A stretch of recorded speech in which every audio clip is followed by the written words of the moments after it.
C'est quoi cette fin d'épisode? Une semaine, mais c'est de la torture. Non mais franchement, bien pensé par les équipes de production qui nous mettent vraiment dans la hype. Et bien évidemment, on a juste envie d'être déjà à l'épisode 11. Mais globalement, cet épisode 10, je l'ai plutôt apprécié. On a l'affrontement des classes S comme on l'attendait. On va un peu voir les puissances qui se dégagent entre la Corée et le Japon. On a le ralliement des différents chasseurs. Parlant d'ailleurs de l'île de Jeju. Wouh! Mais c'est quoi ça? Les fourmis ont bien évolué. Et on termine bien évidemment l'épisode par l'attaque sur l'île. Donc on se retrouve pour faire une petite revue ensemble après le générique. A tout de suite.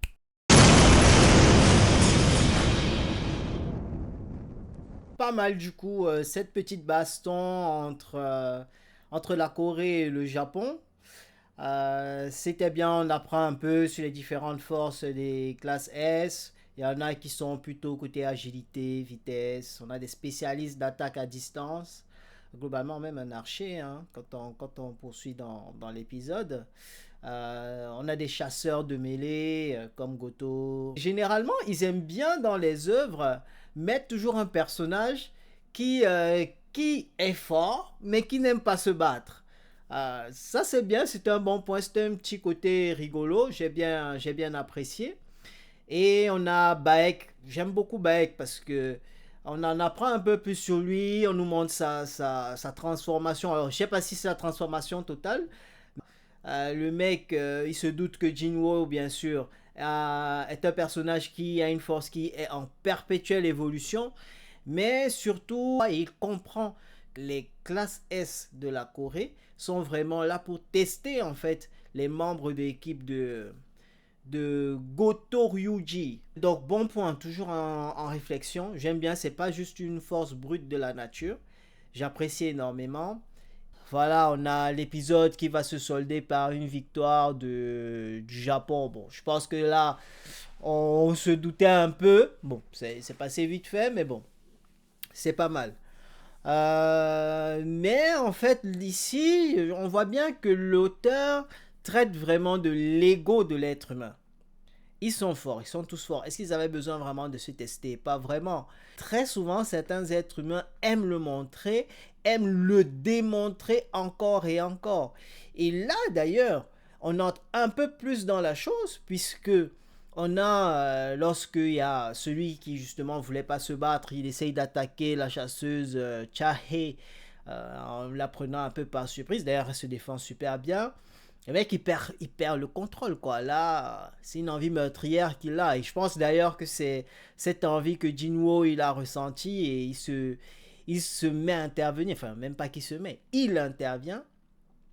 Et là, on voit le combat entre Goto et Jinwo. Parce que, bien sûr, Goto a envie d'en savoir plus. On lui dit c'est un chasseur mage, il n'y croit pas. Et d'ailleurs, ça se voit hein, dans le déroulé. Jinwo, lui, va essayer d'en profiter pour tester en tout cas ses nouveaux pouvoirs. Ça, c'est pas mal. Et Goto va en savoir plus sur la puissance de Jinwo. Donc, le combat sera vraiment pas mal. Et bien sûr, Goto qui va perdre son sang-froid parce qu'il voit bien que il essaye de se donner. Jinwo qui blague en esquivant et tout.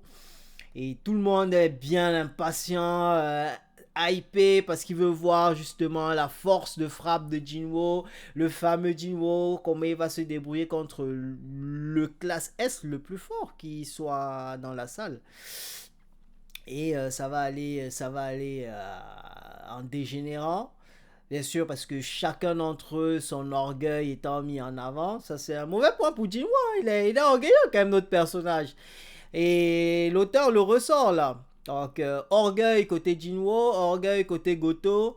Ça fait que les deux commencent à perdre leur sang-froid. D'ailleurs, bon point pour Jinwo qui arrête super bien le bras de Goto.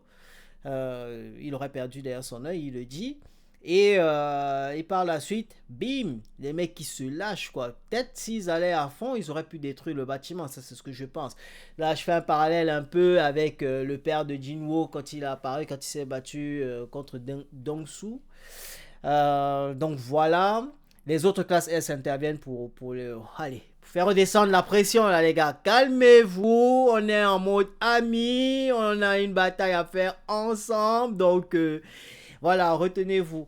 Donc, pas mal, mais oui, l'auteur vraiment, il montre un peu, il traite un peu de l'ego des personnages, en tout cas de l'être humain. Ça, j'aime bien. On voit bien qu'il y a ce côté, la patience. C'est pas parce que tu es forcément très fort, parce que tu es sûr de toi, que tu es quelqu'un de, on va dire quoi, de complètement maîtrisé, qui va pas perdre patience. Et ça, c'est un très bon point. Alors, je pense que c'est pas mal fait dans l'œuvre parce que on voit bien la tension qu'il y a pour ce quatrième raid qui va se dérouler sur l'île de Jeju et s'exprimer par différents personnages. C'est-à-dire que même ceux qui ne se sentent pas forcément forts par amour pour leur pays, par amour autant pour moi, pour leur nation, ils veulent vraiment se rendre, en tout cas assister, même si c'est au loin, les différents chasseurs qui vont aller au front. D'ailleurs, on voit bien le trait de l'entraide humaine, du dévouement. J'aime bien ce trait de caractère tracé par l'auteur. On voit du coup la chasseuse de Rambé la Juhe et qui va se retrouver avec Song Chi-yul qui a dirigé le raid où notre héros a vu ses pouvoirs arriver, en tout cas a eu son deuxième éveil. Donc ils vont se rassembler pour aller vraiment être là au moment où le raid sera lancé, être ensemble, même si on ne peut pas être là pour le front, même si on n'est pas fort, même si on n'a pas la puissance militaire, la puissance physique pour être avec vous, on vous soutient mentalement. J'aime beaucoup ce trait, franchement. Ça montre encore que c'est pas une œuvre juste de baston, non, on traite vraiment des caractères humains. Bon, malheureusement, Jinwo, on apprend qu'il participera pas au quatrième raid. Bon, c'est un peu une surprise pour les Japonais. Et d'ailleurs, entre parenthèses, on voit bien que Goto, il pratiquement demi-mot, hein, il avoue que Jinwo est au-dessus de lui en termes de puissance. En tout cas, il a pris note de la force de frappe de Jinwo. Mais notre héros n'ira pas sur l'île. Alors, je suis partagé sur deux points.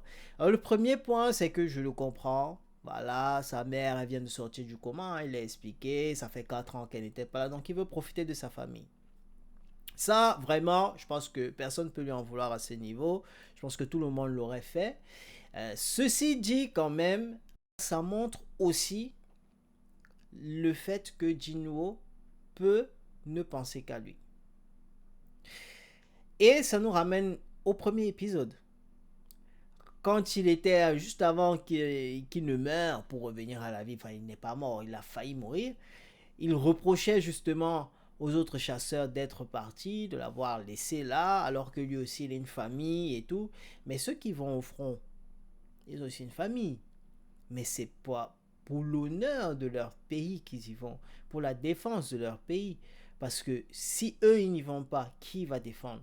Donc à ce niveau, effectivement, on voit vraiment qu'il ne pense qu'à lui, en tout cas à cet instant T. Et ça m'a un peu chagriné, même si je comprends ses raisons. Mais finalement, ça montre que tout être humain a ses failles et à un moment donné ne pense qu'à lui, même si il est empathique, même s'il aime les autres, même s'il est bienveillant, à un certain moment, il peut ne penser qu'à lui. Très bon point encore de l'auteur qui, hein, on est toujours sur les traits de caractère humain, j'aime beaucoup.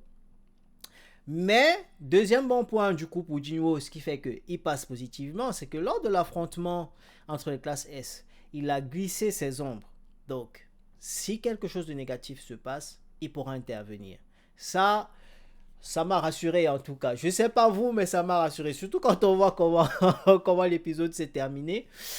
Donc ça, c'est un très très très bon point pour lui. Et puis, je pense aussi, et encore troisième bon point pour lui, qui se dit, voilà, il a un peu affronté Goto, il a vu que Goto est fort, donc il se dit, voilà, tous les classes S, ils sont de très bons niveaux, d'ailleurs il le dit, hein, il avoue, ils sont de très bons niveaux, donc ils n'ont pas forcément besoin de moi, je peux me mettre de côté. Mais est-ce suffisant, les amis? Quoi qu'il en soit, autre bon point, on voit bien que ce que je pensais un peu, hein, parce que quand on revoit l'épisode 9, on voyait bien Byung-gu qui réfléchissait énormément, bon, même s'il avait pris la décision de ne pas partir, il était tout le temps en train de penser à son ami qui est tombé les armes à la main lors du troisième raid. Et quand on a bien la petite scène où déjà son ami, la scène dans l'épisode 9, son ami qui lui dit ouais, ils doivent protéger Baek. Et là, quand il est dans la cour, il marche, il voit les enfants qui jouent et qui montrent bien leur espoir sur les classes S. Franchement, une fois de plus, vous voyez, il aurait pu se dire ouais, non, enfin, j'ai déjà vu mourir des amis, j'ai pas envie d'y aller, je vais pas y aller, rien ne l'obligeait. Mais on voit bien que son âme de protecteur, son âme de défenseur et de hunter tout simplement prend le dessus et il va rejoindre les classes S qui vont y aller parce qu'il n'était pas sur la liste définitive. Mais il va aller de son plein chef. Alors, je crains un peu, hein, parce que ce genre de truc, souvent dans les œuvres, bon, on verra ce que nous réserve la suite, mais ses motivations sont nobles. Et franchement, je me mets à kiffer le personnage. Donc du coup, j'ai un peu peur, oui, parce que je kiffe le personnage. Et j'aime bien comment on le définit et les valeurs qu'il porte, globalement. Donc lui, il n'a pas pensé qu'à lui. Les fourmis, les amis, on y est, on y est. Ben oui, alors, on nous montre Jeju un peu avant le quatrième raid. Et là, on voit que les fourmis, elles se bouffent entre elles, quoi. Enfin, il n'y a rien à manger, il est vide. Mais ça n'inaugure rien de bon parce que là, ça montre bien que les plus forts sont ceux qui survivent.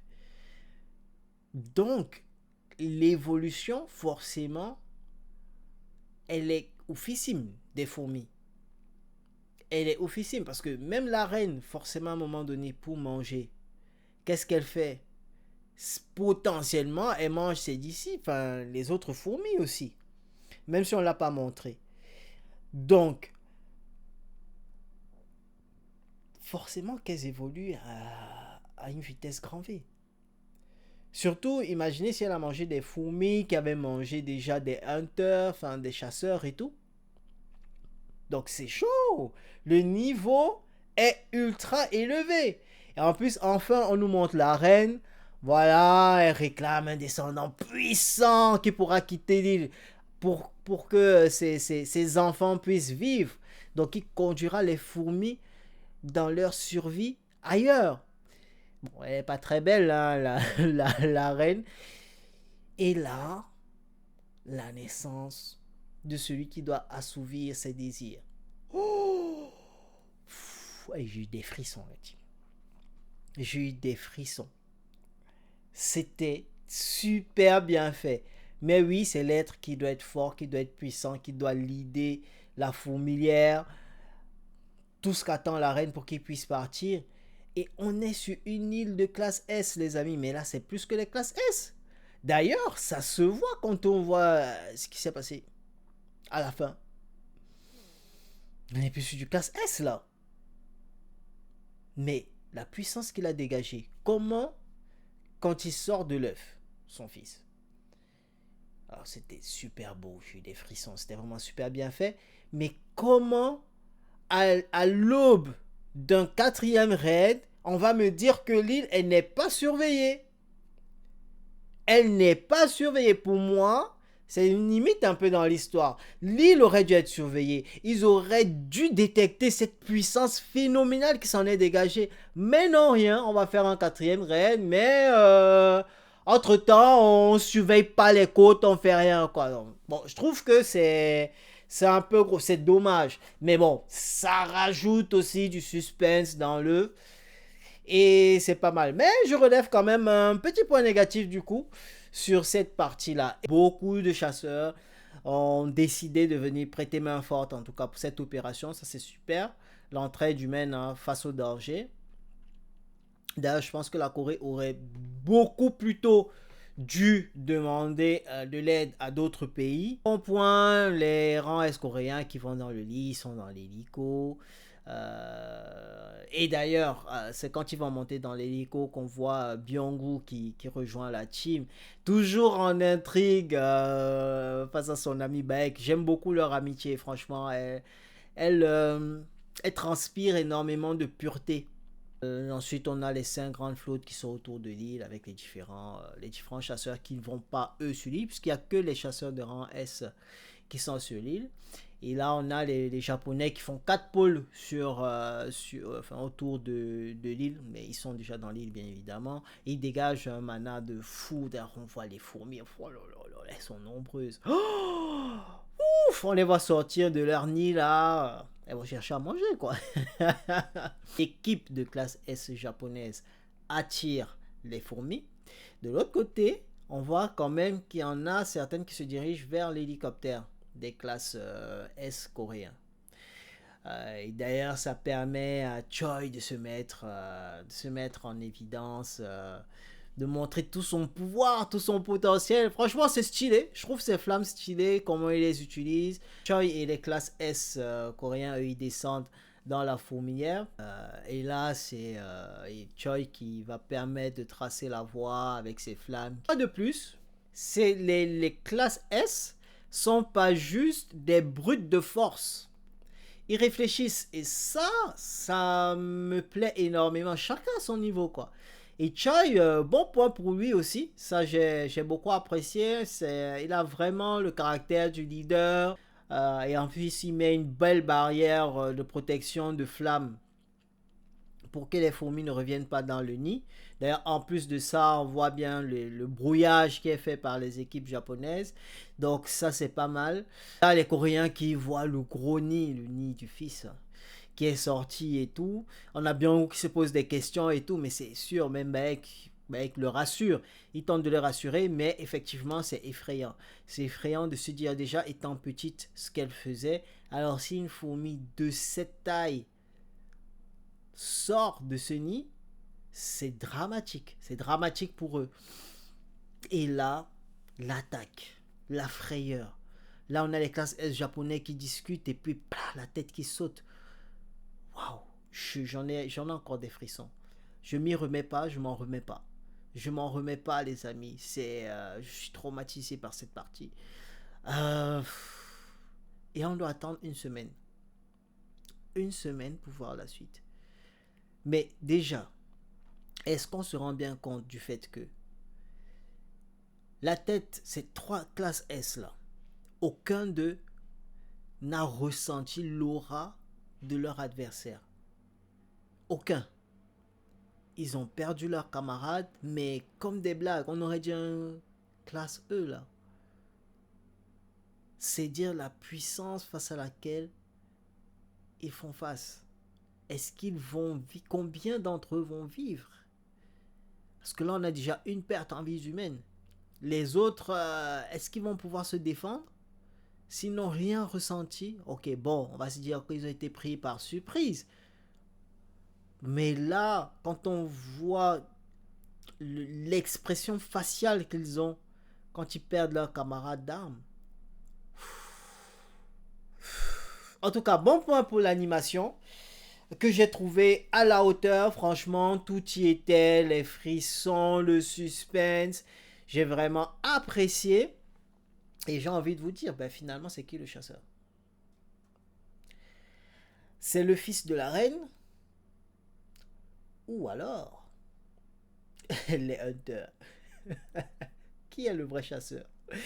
Sur ces belles paroles, on attend le prochain épisode. Je vous dis, prenez soin de vous, prenez soin de la famille. Ciao, bonsoir.